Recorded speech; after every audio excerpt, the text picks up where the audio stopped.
Hello and welcome. We'll be discussing unit number 3 of the subject microcontroller today, and the name of the unit is parallel port interfacing. In this unit, we'll be studying the interfacing of DAC, that is the digital to analog converter, temperature sensors, stepper motor, motion detectors, relays, buzzers, opto isolators. Also, we'll be designing a data acquisition system and a frequency counter using 8051, and all programs will be in assembly language. For this third unit, we have the course outcome number 3, and it reads as: at the end of this unit, the students will be able to develop, debug, and compile assembly language program of 8051 with DAC, stepper motors, and various vital peripheral components. This CO is mapped with PO1, PO2, PO5, PO12, and both the PSOs, PSO1 and 2. As we are designing the circuits and we are interfacing the real world components to the microcontroller, the creativity level, that is the Bloom's taxonomy level number 6, will be attained by this unit. Now coming to the justification of the CO with various POs, the CO3 is mapped with PO1 because we have to use the fundamentals of electronics engineering, that is voltage, current rating, open collector configuration, various drivers, etc., to understand the interfaces. So the engineering knowledge component will come in picture. That's why the PO1 is mapped with CO3. Then coming to CO3 mapping with PO3, and it is also mapped with level 3, that is the maximum level. The reason being the interfacing of 8051 family microcontroller is with different devices, and we use uh, these for industrial applications and the societal needs. PO3 is design and development of solutions. So we are trying to develop certain solutions for industry or the society using these interfaces. Then CO3 is mapped with PO5. PO5 is modern tool usage, and then as we are writing assembly language program using the various software platforms, the tool chain, we are mapping it with level 3 with PO5. PO12, which is lifelong learning, is also mapped here, and it says that interfacing peripherals and design with 8051 is a lifelong learning process. You can change the microcontroller, you can change the peripheral device to be interfaced. The theory will be the same, so you can apply it anytime. So it is lifelong learning process. Objectives of this unit are: at the end of this unit, the students will be able to design various interfacing circuits to interface real world devices with the microcontroller. They will be able to calculate various circuit parameters while designing these interfaces for reliable operation of the microcontroller circuits. The third unit objective is they will be able to write assembly language program to make the hardware functional to perform a specified task. And lastly, they will be able to design simple products like the data acquisition system and the frequency counter using 8051. So these are the unit objectives. Now coming to the standard interfacing circuits. Basically this unit is related to the interfaces, the various interfacing circuits. So what are the interfacing devices? What interfacing devices are? Interfacing can be defined as transferring data between microcontroller and interfacing peripherals. The simple thing is that we try to connect something to the microcontroller, and the microcontroller either will try to read something from the connected device if it is an input device, or it will try to write something on the device if it is an output device. So there will be a transfer of data between the microcontroller and the peripheral, These interfacing devices can be sensors, they can be keypads, ADCs, LCD displays, motors, or external memories. Out of this, sensor will sense some physical parameter and it will provide that information related to the physical parameter to the microcontroller. So it will be acting as an input device for the microcontroller. It will give some input to the microcontroller. Similarly, a motor is an actuator. So microcontroller can control the speed of rotation of the motor, or it can control the torque generated by the motor. So it can be called as an output device. So microcontroller will control the output device motor by transferring some information, some data, so that the motor will function as per the algorithm which is fitted in the microcontroller software. So as I said, the devices to be connected to the microcontroller can be classified as input devices and output devices, and these devices that are to be used with microcontrollers are performing special tasks or functions, and these are called as the interfacing devices. Interfacing basically is a technique that has been developed and is being used to solve many composite problems in circuit designing with appropriate features, reliability, availability, cost, power consumption, size, and weight. So we try to interface various devices with the microcontroller to solve the composite problems in circuit designing, and we try to achieve reliability, lower cost, lower power consumption, less size and weight using this. This also facilitates multiple features with simple circuits, like microcontroller is interfaced with devices such as ADCs, keypads, LCD display, and so on. So this is possible using these interfacing circuits. When we design any circuitry or when we design any interface, we have to consider the electrical parameters of the components. We call those as the maximum ratings, and these are available in the datasheet of any device. Basically, microcontrollers have to be viewed as a complicated device which is sensitive to many factors. So each device have their own absolute maximum ratings that must be viewed very carefully. So each device has got its own ratings. So we call those as absolute maximum ratings, and then these values which are found in the table in the data sheets should not be exceeded. So for the microcontroller also it is true. So when we have to design any circuitry related to microcontroller, we must know what are the limitations, what are the maximum limits of a microcontroller circuitry.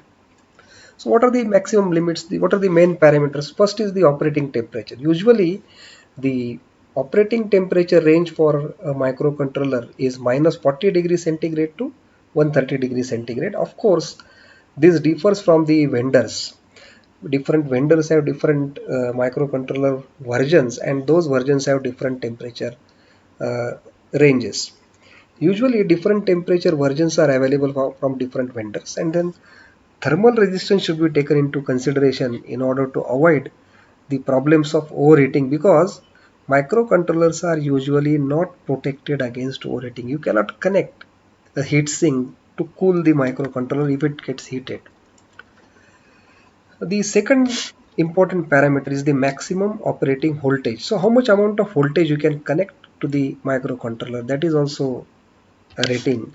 And normally the maximum value of voltage that can be connected to a power supply input pin of the microcontroller, which we call it as VCC. Normally it is 5 volts. Uh, for microcontrollers with multiple power supply inputs, the maximum operating voltage is defined for each input separately. So you can have plus 5 volts, minus 5 volts, and so on. Then there is a limit on input or output voltage range. So how much amount of maximum voltage can be connected to any pin of a microcontroller, that is decided by the input voltage which can be connected to the microcontroller pins.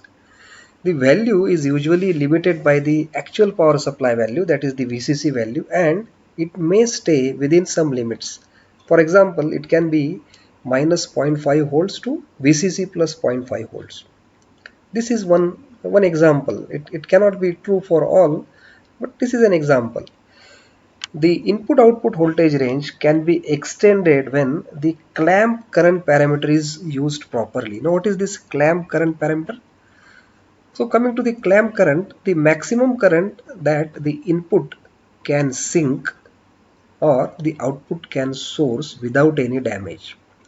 So if you try to connect something to the microcontroller and it is supplying current inside the microcontroller, then how much amount of current the microcontroller can sink? That is also a limit, that is also specified in the specifications of the microcontroller. Or if an output device is connected, then how much amount of current the output pin can source without any damage, that is also specified. So if you try to use these features of a microcontroller, then maybe you can increase the voltage range which can be applied to the microcontroller. The range of the input sink current or the output source current is usually in the milliamperes range, so it is small. If you will connect a series resistor, then you can apply slightly higher voltage or negative voltage directly to the microcontroller, because the series resistor will carry some current and there will be a drop across it. So the voltage which will reach to the microcontroller pin can be less, and it can be well within the operating range of the microcontroller voltages. Mainly it is used for in the electrostatic discharge protection, the series resistor which is connected, so that the higher voltages will not reach the microcontroller. Now this is a table which is a typical table which shows the ratings of a device, and in this you can see here that VOL, it is the output low voltage. It is specified for different conditions of the output current which is available in the low state. It can be either 20 milliamperes or 10 milliamperes with a VCC either of 5 volts or 3 volts. And in these two cases, the maximum output voltage which is available when the output is low is 0.7 or 0.5. So again, there is a difference in these two depending on the load current and the VCC. The second important specification which is given here is the output high voltage. The symbol used is VOH, and it is also specified for two different conditions: IOH if it is minus 20 milliamperes or IOH if it is minus 10 milliamperes for VCC of 5 volts or 3 volts. So the minimum value of output high voltage is 4.2 volts or 2.2 volts depending on the conditions. So these are the voltages which are available at the pins of the microcontroller for different conditions.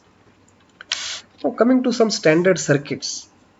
So if I have to interface some device to a microcontroller, then I have to use some signal conditioning circuitry so that the interface will be a proper interface, so that the voltage and current levels of the microcontroller will match with the voltage and current levels of the device which is to be interfaced. So in between I will use some electronics circuitry which will facilitate this interface. So let us consider the first standard interface circuit. We call it as the transistor interfacing circuit. In many cases, the output devices will require a transistor switching circuitry, and in most of the cases a Darlington pair which is formed from two transistors is used. The reason being, we have to amplify the current. We know that this is a circuitry which has two transistors. One transistor is driving the second one, so that the current gain is multiplied and then we will get more current at the output. Now in this case, one diode is connected across the output device in an opposite fashion. So its cathode is connected to the positive terminal of the supply. We call it as the back EMF suppression diode, or We also call it as a freewheeling diode. Normally, a diode of type 1N4001 is used as the freewheeling or the back EMF suppression diode. The purpose of this diode is to allow current flow when the transistor turns off. Normally, it is used for the inductive load. We know that the property of the inductor is to oppose sudden changes in current, and the inductor opposes these sudden changes in current by developing a very high voltage, the equation for which is L di by dt. So if you are trying to change the current abruptly, di by dt will be very high and very high voltage will come across the inductor, and then this voltage will come at this point. This point is basically the collector of the transistor, and if the voltage exceeds the collector voltage rating of the transistor, then this transistor will burst. So what we do, instead of allowing the current to become zero instantaneously, we provide an alternate path for this current through this diode so that the current decreases slowly and the voltage developed because of change of current will be controlled. So that is the purpose of using this freewheeling diode. So Darlington pair basically is used to amplify the current. Maybe the current which is supplied by the microcontroller here, the pin, the input current which is supplied by the microcontroller, if it is not sufficient to drive this device, then we use this current amplification circuitry. It is as simple as that. So microcontroller has to source current. So we know that transistor is a current control device. So that current is amplified by this Darlington pair, and then the required amount of current will flow through the output device. Now coming to the some important specifications, terms related to the transistor interfacing circuit. The standard TTL can sink up to 16 milliamperes and source 250 microamperes. This is for the standard TTL family.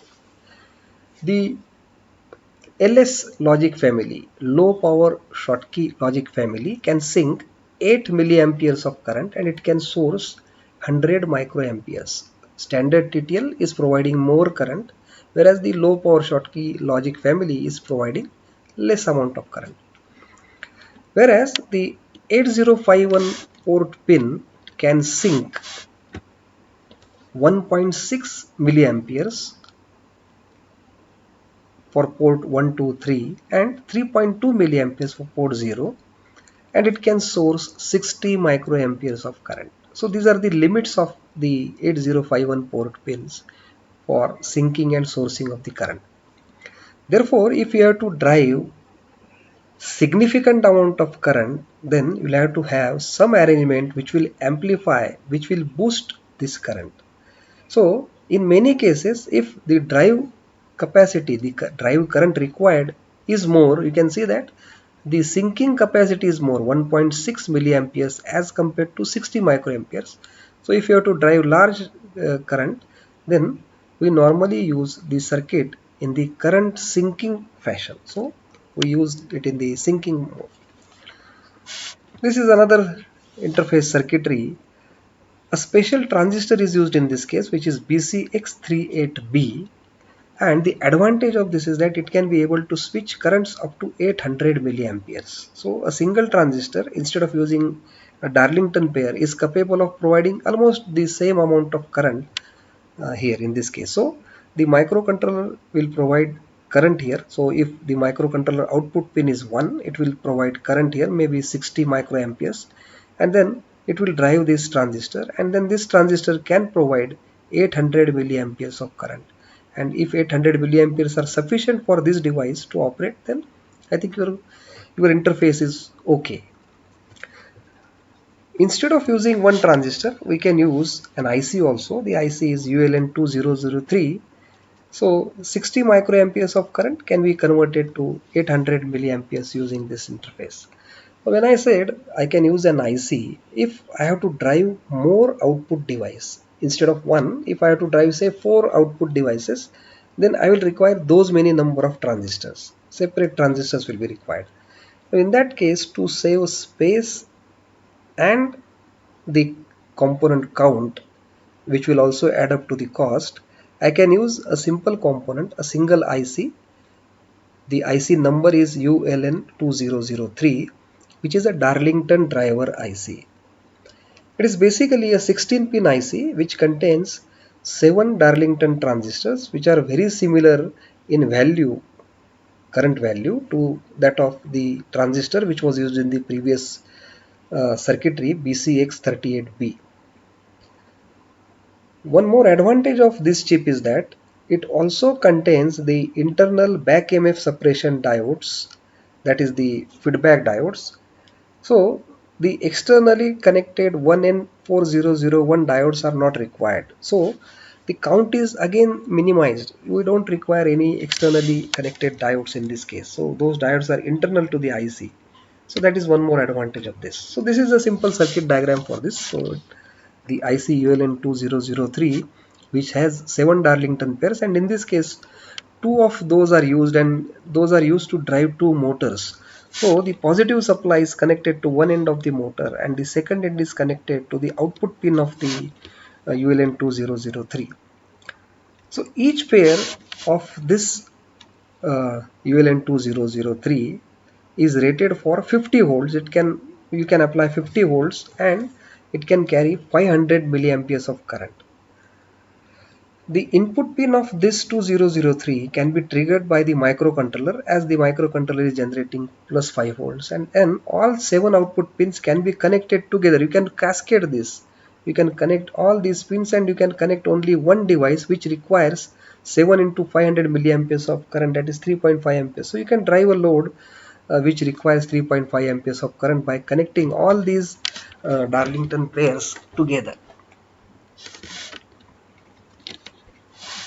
The important fact of this ULN2003 is that the output stage is open collector output stage. What is the meaning of that? So this is the internal diagram of the ULN2003, and then you can see that these are the points, the red mark points. These are available on the IC. So this is common. So common point is your pin number 9. Then output C. So it can be 1C, 2C, 3C. These are the collectors. So open collector, as I said, this collector is available at this point. So this is the open collector output. And then the emitter, the common point which is connected to the ground. So this is the emitter point which is available. So this is how internally the circuitry is there. So this common output and this E are related to the input point B. So the microcontroller output will be connected here, and then the circuitry will process the voltages and currents in such a way that you can connect the required devices to the output pins. Now how you can connect it? Let us say this is a motor which is to be connected. So the motor is connected to the positive point of the source here, external source, and then the second part of the second terminal of the motor is connected to the collector of the IC. Then this feedback diode, which is internal to the IC, is connected, the freewheeling diode is connected to the positive pin, and then this E will be connected to the ground of this V.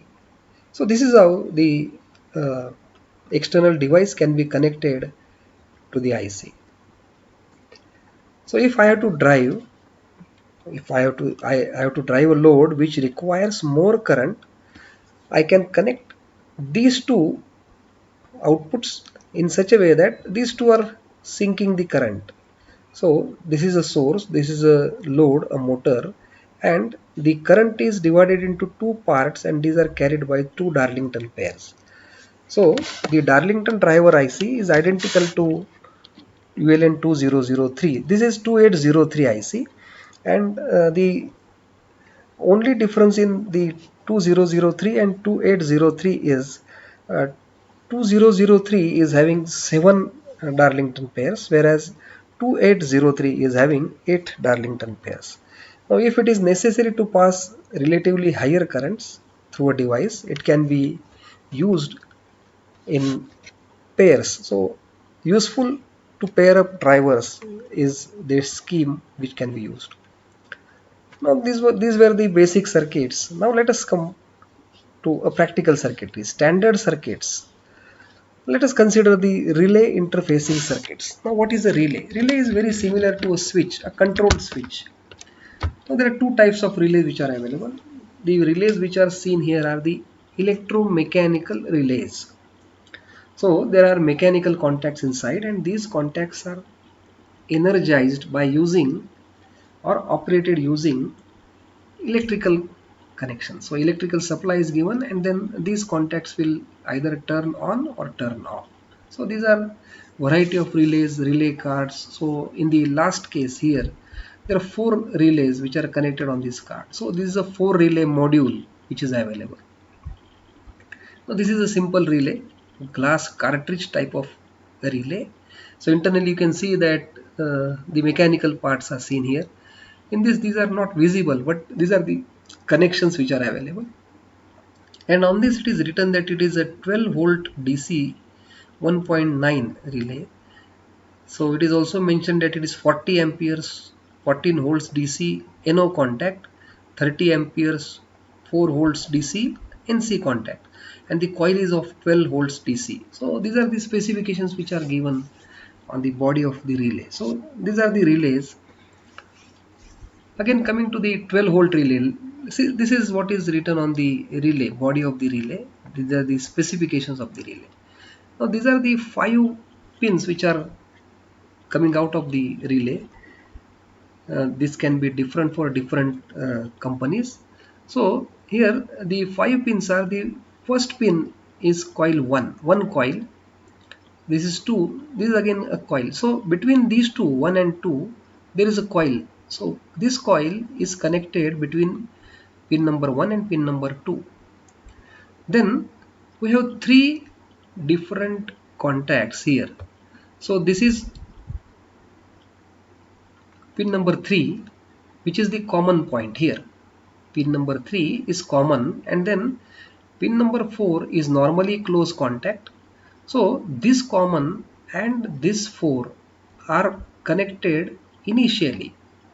If the coil is not energized, then the position of this common point and this contact will be in this position, the normally closed position. And then we have the 5th pin, which is the normally open contact. So the normally open contact is connected here. So the circuit operates in such a way that if you will energize this coil, it will act as an electromagnet, and then this contact will switch. So it will change its position. It is normally closed. Now it will change its position from normally closed to this normally open. So this will get closed. So the circuit which is connected between 3 and 5 will get closed, and the circuit which is connected between 4 and 3 will get opened. So this is how the switch is operated by controlling the current which is flowing through the coil. Let us see it again, how internally it is done. So this is an electromagnetic relay, and then this is the coil. You can see that this is a coil which is wound on uh, a core, you can say. So it forms a electromagnet. Then there is a arrangement, mechanical arrangement, and this is an armature. There is a spring here, and here it is fixed at one point. So the armature is fixed at one point. The one point is connected to spring so that it will come back to its rest position, and then this armature normally gets connected to the normally closed contact. We have another contact, the normally open contact here, and now there is no connection between these two, and this is the common point. So the red dots are available externally to the user. So the user can connect external supply to this coil, and current will flow through this. So it will act as an electromagnet. So when it is energized, it will act as a magnet. So it will pull this armature down. It will attract it. So as soon as the armature comes down, this normally closed contact will get opened, and this normally open contact will get closed. And then we have connected an external circuitry between these 3 points, which is a normally closed contact point, this is a common point, and this is the normally open contact point. The same thing is shown here. There is a 12 volt supply which is connected to the relay coil through a switch. So when the switch is closed, the coil will get energized, and then this electromagnet will get operated, and then this contact will get closed, and this LED will glow because the 24 volts will be connected to this LED. So this is how the electromagnet operates. So the same thing is mentioned here. The coil end 1 is the pin number 1, coil end 2 is pin number 2, and this is used to trigger the relay. So once you have to activate the relay, you just energize the coil. You apply some voltage so that current will flow through it, and then it will act as an electromagnet. And depending on the voltage rating of the relay, the voltage which can be connected to the coil can be 5 volts, 12 volts, depending on the rating. Then we have common, normally close, and normally open contact. Now, the normally close contact is the if the normally close if it is connected to NC, the load remains connected before trigger. So before you apply current to the coil, the position of the contact is at the NC position, the normally close position. Whereas uh, if the trigger is not applied, then the normally open contact is open, and when it is applied, it closes. So if connected to NO, the load remains disconnected before trigger, and it gets connected after trigger.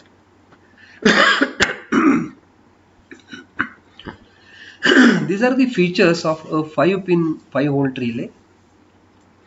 The trigger voltage, the voltage across the coil is 5 volts DC. The trigger current, that is the nominal current, is 70 milliamperes. So these are the specifications of the relay. So when 5 volts DC is applied, the relay coil will take 70 milliamperes of current. That is the simple logic. The maximum AC load current that can be applied to the contacts is 10 amperes at 250 or 125 volts AC, and the maximum DC load current, you can connect the DC load also, so the current should not exceed 10 amperes in both the cases, and the voltage which can be connected, DC voltage which can be connected, should not be more than 30 or 28 volts, whereas you can connect to 30 volts AC to it. The operating time is 10 milliseconds, release time is 5 milliseconds. So the mechanical contacts will take some time to operate. So the time is 10 milliseconds for operation, and the release time is 5 milliseconds. The maximum switching is, it can operate at 300 switchings per minute. So it can operate 300 times in a minute. That is the mechanical limitation of it, and it is available in the plastic molding, a 5 pin configuration with plastic molding. Now how it is connected in the circuitry, we just have seen the transistor circuitry, a transistor interfacing circuitry. So this is the same transistor BCX38B, and we know that this is a relay coil. These are the contacts. We also have studied this freewheeling diode. So if the load is inductive, now in this case there is a coil here, so it is an inductive load, so there is a freewheeling diode connected. So the microcontroller is connected to this pin, so output of the microcontroller is connected here. So if it is 1, it will source some current, this transistor will get the base current, it will conduct, and then maximum of 800 milliamperes of current will flow through this coil. So this coil will get energized, and then this contact will get operated. So this is the simple operation of the relay interfacing circuitry. The same circuitry is shown here, similar circuitry. So this is the output of a microcontroller, this is a current limiting resistor, and then this is driving this transistor. So current flows through this coil, this is the freewheeling diode, and these are the two contacts, and then there is a bulb which is connected here, and the bulb is connected to 230 volts 240 volts AC through this switch. So this is how the circuit works. Again, a similar circuitry is shown here. Here the Darlington pair is shown instead of a single transistor, so that the current can be more. And this is a simple assembly language program which is used to control the switching of the bulb which is connected to the relay. Now in this case it is similar to uh, a flasher. So the bulb will flash once in a second. So the logic is that initially 00 are loaded in the accumulator, and then the 00 data is transferred to port 1, and to port 1 a relay is connected. So once 0 is outputted on this port, the output will be 0. So the device which is connected to that pin will not glow, or it will not operate. So the relay will not get energized. For this condition, we'll be calling a delay of 1 second. So we'll wait for 1 second, and then we'll complement the bits of A accumulator. So initially all bits were zeros. Now all bits are 1, or FF is the data in the accumulator. And then the same data is outputted again to the same port P1. So initially we outputted zeros. Now we outputted ones. So the relay coil will get energized now, and the device, the lamp which is connected to the contact, will glow. So this condition is again maintained for 1 second by this delay, and then again we continue the same loop. So again we output 0, so the device will be off. Then we output 1, device turns on, and then again this is repeated. So it will flash for 1 second, and it will be on for 1 second, it will be off for 1 second, and this is the delay subroutine which is used to generate the 1 second delay. Another form of a simple relay interfacing circuitry, if the current required to drive this coil is more, then I can use an intermediate stage. So instead of using a transistor, I have now used a Darlington pair. We just have seen the ULN2803, which has 8 Darlington pairs in it, out of which one Darlington pair is used here, and then more amount of current which was required to drive this coil is generated by this current amplification circuitry, the Darlington pair, and then this relay can be operated. So this is how the current amplification can be done by using the Darlington pair. The relays which we discussed up till now were electromechanical relays. So there were moving parts. So you can hear the tick tick sound when the relay gets operated. So once it gets energized, you will see tick. So the contact gets closed. If the coil gets de-energized, then again you will hear the clicking sound, tick. So the contact gets de-energized, and then it again goes to its normal position. Because of these moving parts, many times these relay, as these are used to switch higher currents, can produce arcs or sparks internally. And because of this arcing or sparking, the relay contacts, they get damaged. Because the carbon gets deposited, and then the resistance will be more, and then it will offer some resistance to the flow of current, and then the efficiency of the system circuitry will go down. The solution to this is that instead of using moving contacts, can we use something which will give me the same operation as a switch without any moving contact? So the solution is to use a solid state relay. We all know that we can use the power semiconductor devices like the transistor, MOSFET, IGBT, SCR, or TRIAC as switches. These are switches without moving parts. So these are solid state switches. So the relay which is designed using these solid state switches are called as the solid state relays. The short form is SSR. So you can see the pictures of the solid state relays here. So this is a solid state relay. The input rating is 24 volts to 380 volts AC. So you can apply this AC supply between these two pins, and then this is the input. This is the output basically, and the input is between this point and this point. You can connect 3 to 30 volts, 32 volts DC, and it can carry 40 amperes of current. So these are the ratings of the device, and then you can connect the 24 volts to 380 volts AC supply here. So this is a contact, and we can call this as a coil, but internally there is no coil, or then there is no contact. Then what is there internally? Let us see it.